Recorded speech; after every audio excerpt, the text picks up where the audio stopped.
कैसे हैं बच्चों। कक्षा 10 गणित 2022 बोर्ड परीक्षा में आने वाले प्रश्न 12 अप्रैल को आपके गणित के पेपर में इस तरह के क्वेश्चन आएंगे।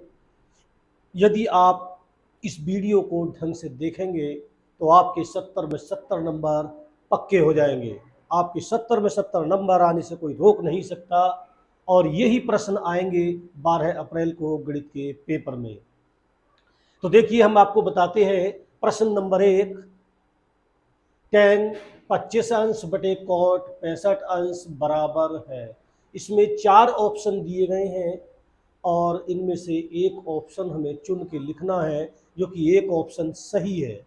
तो हम इसका ये सूत्र है, अगर हमारे सूत्र याद है तो हम इस सवाल को कर सकते हैं। तो इसका सूत्र है tan 90 माइनस थीटा।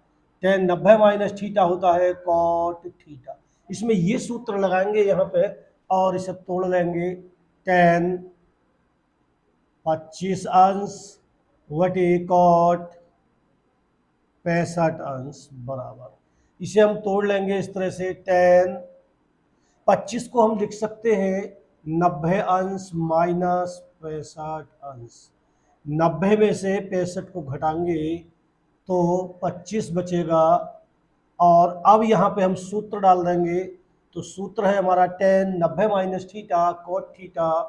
तो यहाँ पर थीटा के स्थान पर 65 अंश है और बटे में भी cot 65 अंश। cos 65 से cos 65 एक बार कट गया और बराबर आ गया 1। तो इसमें जो हमारा ऑप्शन है ये वाला ऑप्शन हमारा सही है। जो बी ऑप्शन है हमारा, ये हमारा सही है, ये बी ऑप्शन। और इसी तरह से इसका दूसरा प्रश्न है, इसी तरह के सवाल पूछे जाएंगे और इसके स्थान पर यहाँ पर संख्या बदली भी हो सकती है। 25 अंश की जगह कुछ और भी हो सकता है। इसी तरह से दूसरा क्वेश्चन है, निम्न में से कौन सा सह अभाज्य संख्याओं का युग्म है। ये वेरी इंपॉर्टेंट क्वेश्चन है।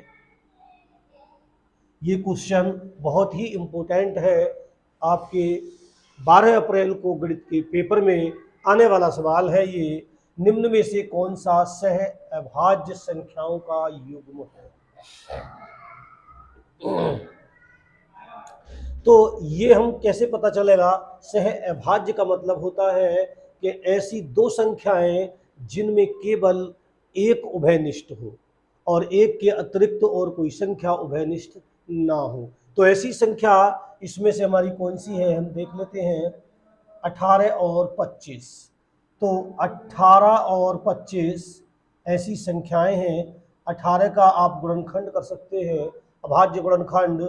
तो 2 गुणा 3 गुणा 3, 3 तिया 9 और 9 दूनी 18।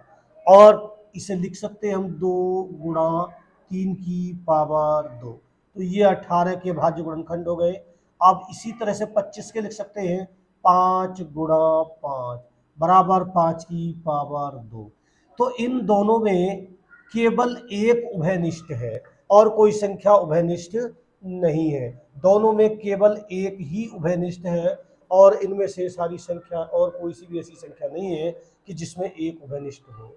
इनमें इसमें देखते हैं हम, तो इसमें 5 उभयनिष्ठ है, इसमें 4 उभयनिष्ठ है, इसमें 19 उभयनिष्ठ है। दोनों संख्याओं में केवल 18 और 25 ही ऐसी संख्या है जिसमें केवल एक उभयनिष्ठ है और कोई संख्या उभयनिष्ठ नहीं है। यानी कि जिसका में से जिसका HCF 1 हो तो इसका HCF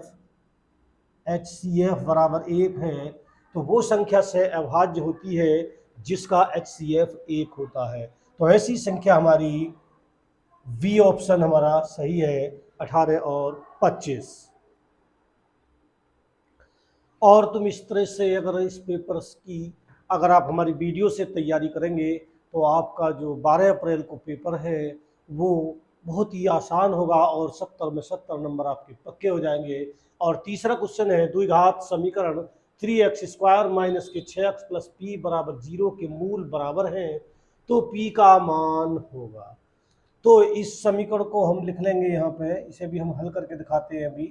तो 3x² माइनस के 6x प्लस का p बराबर 0 के मूल बराबर हैं। यहाँ से हम a बराबर 3, b बराबर माइनस का 6 और c बराबर p है। कह रहे हैं समीकरण के मूल बराबर हैं, समीकरण के मूल बराबर हैं, तो b² माइनस के 4ac बराबर 0 के होता है, यानी कि d का मान 0 के बराबर होता है और d बराबर होता है b² माइनस के 4ac। और यहाँ पे इनका मान डाल देंगे तो -6 का वर्ग -4, a का मान 3, c का मान p और बराबर 0। इसे ये हो जाएगा 3 चौक 12 p माइनस का 12 p बराबर, इसका वर्ग करके उधर ले चलेंगे लेकिन प्लस माइनस से प्लस हो जाएगा, लेकिन जब साइड बदलेगा तो ये माइनस का हो जाएगा, 6 छंग 36, माइनस से माइनस काट देंगे और p बराबर हो जाएगा 12 से भाग देंगे 36 को तो 12 तिया 36। तो देखेंगे इसमें 3, यानी कि ये जो दूसरा ऑप्शन है ये हमारा सही है। और इसी तरह से प्रश्न नंबर 4, दो बिंदुओं a माइनस का 2,8, b 2,2 का मध्य बिंदु है। तो इसमें भी हमें मध्य बिंदु का सूत्र याद होना चाहिए। तो मध्य बिंदु का सूत्र होता है, बिंदु दिए हुए हैं हमें a माइनस का 2,8, b 2,2, तो मध्य बिंदु का सूत्र होता है मध्य बिंदु x1 प्लस x2 बटे 2, y1 प्लस y2 बटे 2। इसमें मान डाल देंगे और हम यहाँ से मान निकाल सकते हैं।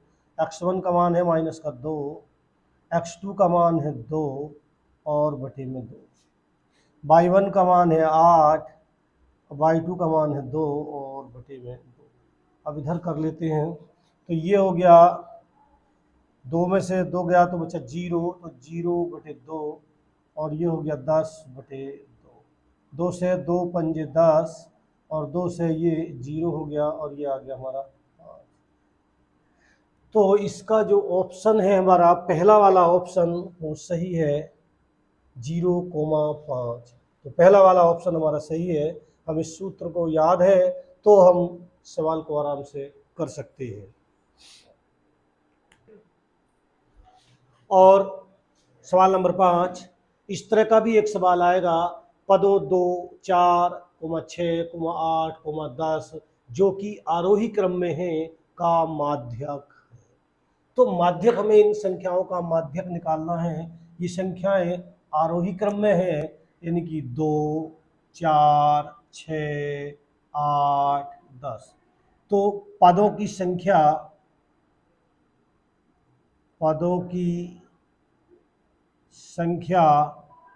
n बराबर 5 विषम है। तो इसका माध्यक का सूत्र डाल देंगे, माध्यक बराबर होता है n+1/2 बे पद का मान, और ये हो जाएगा 5 + 1/2 बे पद का मान। तो ये हो गया 6/2 से काट देंगे 3 बे पद का मान। अब इसे यहाँ कर लेते हैं, यानी कि 3 बे पद का मान, यानी कि हमें जो निकालना है 3 बे पद का मान निकालना है। तो तीसरा पद हो गया 1, 2, 3, तो 3वां पद क्या हो गया हमारा, ये 6 हो गया। तो इसका जो हमारा माध्यक है वो 6 है। ऑप्शन बी इसका दूसरा जो ऑप्शन है वो सही है। एक वृत्त के क्षेत्रफल और परिमाप के संख्यात्मक मान बराबर हैं तो वृत्त की त्रिज्या है। एक वृत्त के क्षेत्रफल और परिमाप बराबर है, मान लेंगे, माना वृत्त की त्रिज्या आर है। तो कह रहे हैं वृत्त का क्षेत्रफल, वृत्त का क्षेत्रफल बराबर है वृत्त का परिमाप, वृत्त का परिमाप। परिमाप का मतलब होता है परिधि। तो वृत्त का क्षेत्रफल होता है पाई आर स्क्वायर बराबर, और परिधि होती है 2 पाई आर। पाई से पाई कट गया, आर से एक पावर कट गई, और आर बराबर बच गया हमारा 2। तो देखते हैं कौन सा सही है। इसमें भी दूसरा ही ऑप्शन हमारा सही है। तो इस तरह से आप हमारी वीडियो को देखकर इन्हें पक्का कर लेंगे, और यही आपके एग्जाम में 12 अप्रैल को गणित के पेपर में जरूर आएंगे। और सवाल नंबर 7, 26 और 91 का HCF है। तो इस तरह का सवाल आपको HCF निकालने को आपको जरूर आएगा, 1 नंबर में ऑप्शन जरूर आएगा। संख्याएं चाहे कुछ और भी हो सकती है, लेकिन इस तरह का सवाल आपको जरूर आएगा कि 26 और 91 का HCF है। तो हम 26 के अभाज्य गुणनखंड कर लेंगे, तो 2 गुणा 13, तो 13 दूनी 26। ऐसे ही 91 के करेंगे तो 7 गुणा 13। अब दोनों में उभयनिष्ठ जो गुणनखंड है वो HCF कहलाता है। तो HCF बराबर, दोनों में उभयनिष्ठ है 13। तो इसका HCF 13 है, तो इसका ऑप्शन पहला सही है। और दूसरा, दो समरूप त्रिभुजों की संगत भुजाएं क्रम से 4 और 9 है, तो उनके क्षेत्रफलों का अनुपात है। तो ये इस तरह का सवाल आपको एग्जामों में ज़रूर देखने को मिलेगा। तो दो त्रिभुज अगर समरूप होते हैं तो उनके क्षेत्रफलों का अनुपात उनकी संगत भुजाओं के वर्गों के अनुपात में होता है। यानी कि त्रिभुज मान लेंगे, माना दो समरूप त्रिभुज ए बी सी तथा त्रिभुज पी क्यू आर है। तो एरिया यानी कि A R A B C वटे A R P Q R, यानी कि दो समरूप त्रिभुजों के क्षेत्रफलों का अनुपात उनकी संगत भुजाओं ए बी का वर्ग बटे पी क्यू का वर्ग। यहाँ पर मान डाल देंगे 4, यहाँ डाल देंगे 9 और का वर्ग। अब यहाँ से कर लेंगे तो ये हो जाएगा A R A B C वटे A R P Q R बराबर 16 बटे 81। तो अनुपात आ गया 16:81। तो अनुपात जो है हमारा वो 16:81 है। अब हम ऑप्शन देखते हैं कि कौन सा इसमें सही है। तो ये तीसरा जो ऑप्शन है वो हमारा सही है, 16:81।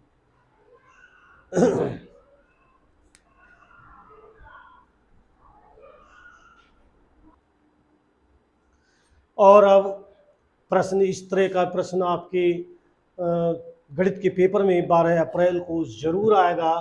तो इस सवाल को आप इस तरह से हल कर लेंगे। सवाल नंबर 2 इस तरह का आएगा, सिद्ध कीजिए कि √3 एक अपरिमेय संख्या है। और अगर √3 के स्थान पर 5 भी हो सकता है, यहाँ पे 7 हो सकता है, 5 हो सकता है, 2 भी हो सकता है।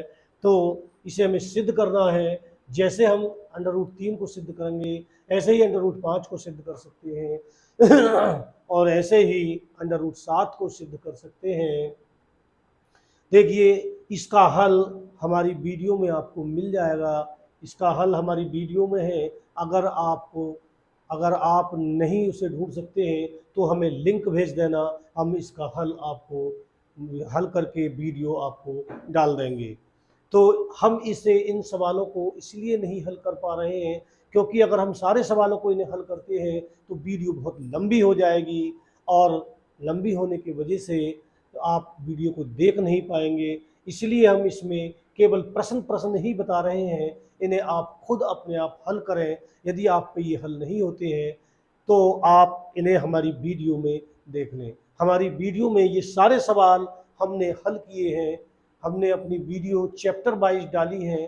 प्रश्नावली, हर प्रश्नावली की वीडियो हमने डाल रखी है। किसी भी प्रश्नावली के सवाल को आप हमारी वीडियो में देख सकते हैं। आप हमारे चैनल को सब्सक्राइब करिए और हमारी वीडियो को आप उनसे देख सकते हैं। हम सारे के सारे हर प्रश्न का हल आपको हमारी वीडियो में मिल जाएगा। तो इसलिए आप हमारे चैनल को सब्सक्राइब करें और लाइक करें और इन प्रश्नों को हल करें, इनकी तैयारी करें, जिससे कि आप 12 अप्रैल को इन सवालों को अपने पेपर में हल करके आ सकें। तो इसकी सवाल की आप तैयारी जरूर कर लें कि सिद्ध कीजिए कि √3 एक अपरिमेय संख्या है। 3 के स्थान पर 5 भी हो सकता है और 7 भी हो सकता है, या फिर ये इस तरह से भी हो सकता है, इस तरह से कि 2 + 3 √3, या यहाँ पे 5 भी हो सकता है इस तरह से कि ये अपरिमेय संख्या है। इस तरह से ये सिद्ध करना है। और ये जो सवाल है ये वेरी इंपॉर्टेंट सवाल है। ये जो सवाल है वेरी इंपॉर्टेंट सवाल है और ये सवाल आपको जरूर आएगा। अब इसी तरह से सवाल नंबर तीसरा है, ज्ञात कीजिए कि रेखिक समीकरण का युग्म संगत है या असंगत है। और तीसरा सवाल है, ज्ञात कीजिए कि रेखिक समीकरणों का युग्म संगत है या असंगत है। तो ये समीकरण दी हुई है, 5x - 3y - 11 = 0, माइनस के 10x + 6y + 22 = 0। तो इसे हम अनुपातों a1/a2, b1/b2, c1/c2 से तुलना कर इसे ज्ञात कर लेंगे। जिस तरह की कंडीशन होगी उससे हमें पता चल जाएगा। 3 तरह की कंडीशन हमने बताई थी अपनी वीडियो में, जब हमने ये प्रश्नावली कराई थी इसकी रेखिक समीकरणों की, तो उसमें ये हमने इसके सूत्र भी डाले थे और इन सभी सवालों का हल उसमें है। आप उसकी वीडियो को, आप हमारे चैनल को सब्सक्राइब कर लें और इन वीडियो को देख लें और इन सवालों की आप तैयारी कर लेंगे। ऐसे ही सवाल नंबर 4 है, आंधी आने से एक पेड़ टूट जाता है और टूटा हुआ भाग इस तरह मुड़ जाता है कि पेड़ का शिखर जमीन को छूने लगता है और इसके साथ 30 अंश का कोण बनाता है। पेड़ के पाद बिंदु की दूरी जहाँ पेड़ का शिखर जमीन को छूता है 8 मीटर है। पेड़ की ऊंचाई ज्ञात कीजिए। तो ये ऊंचाई दूरी का सवाल है, हाइट एंड डिस्टेंस का सवाल है। तो ये सवाल जो है हमारा बहुत ही इम्पोर्टेंट है, वेरी इम्पोर्टेंट ये सवाल है। इस सवाल को आप ज़रूर तैयारी कर लें इसकी।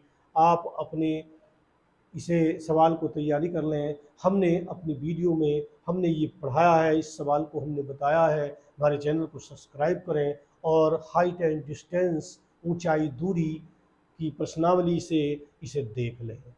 उसमें वीडियो में आप इसे देखकर इससे अच्छी तरह से इसकी तैयारी कर लें और ये सवाल आपको 12 अप्रैल को गणित के पेपर में आने वाला है। और दूसरा सवाल है, एक पेडिस्टल के शिखर पर एक 1.6 एम ऊंची मूर्ति लगी है।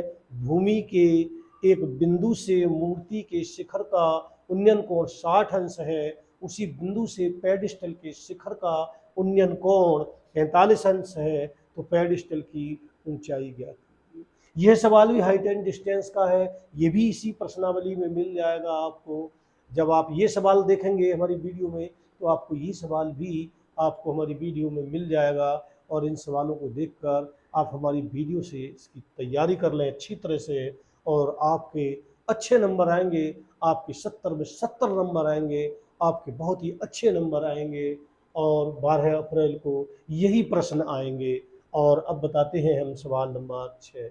ऋतु धारा के अनुकूल 2 घंटे में 20 किलोमीटर तैर सकती है और धारा के प्रतिकूल 2 घंटे में 4 किलोमीटर तैर सकती है। उसकी स्थिर जल तथा धारा की चाल ज्ञात कीजिए। उसकी स्थिर जल में चाल तथा धारा की चाल, दोनों चालें हमें निकालनी है। तो ये सवाल भी हमने अपनी वीडियो में पढ़ाया था, हमने अपनी वीडियो में डाल रखा है। आप हमारी वीडियो को देख सकते हैं। हमने प्रश्नावली, हर प्रश्नावली की वीडियो हमने बनाकर अपने चैनल पे डाल रखी हैं। आप हमारे चैनल को सब्सक्राइब करें और हमारी वीडियो को देखें और इससे आप इस पेपर की तैयारी कर सकते हैं। और सवाल नंबर 7, निम्न समीकरणों के युग्मों को रेखिक समीकरणों में बदलकर हल कीजिए। इस सवाल को आप रेखिक समीकरणों में हल करके इसे बदल के आप इसे हल कर सकते हैं। तो इसे भी हम इसे थोड़ा सा हम इसे बता देते हैं, जरा सा हम इसके बारे में हम आपको समझाते हैं कि किस तरह से कर सकते हैं इसे। तो इसे हम कर सकते हैं 15/x प्लस बाई और 10/x plus by plus 2/x minus by बराबर 4। अगली समीकरण है 15/x plus by minus 5/x minus by बराबर माइनस का 2। तो यहाँ पे हम देखो इसकी बटी भी 10/x plus by, 15/x plus by, ऐसे ही 2/x minus by, 5/x minus by. तो यहाँ पे हम मान लेंगे माना 1/x प्लस बाई बराबर p और 1/x माइनस बाई बराबर q रखने पर। तो यहाँ पे हम इसे मान लेंगे और ये हो जाएगा इस तरह से 10, इसे लिख सकते हैं हम 10 गुणा 1/x प्लस बाई प्लस 2 गुणा 1/x माइनस बाई बराबर 4। तो हम इसे इस तरह से लिख सकते हैं और ये समीकरण हो जाएगी हमारी 10 और इसके स्थान पर लिख देंगे हम p प्लस ऐसे ही 2 और इसके स्थान पर लिख देंगे हम ये q और बराबर 4। ये हो जाएगी। अगर इसे हम समीकरण 1 मानते हैं, इसे 2 मानते हैं, तो ये समीकरण नंबर 3 हो जाएगी।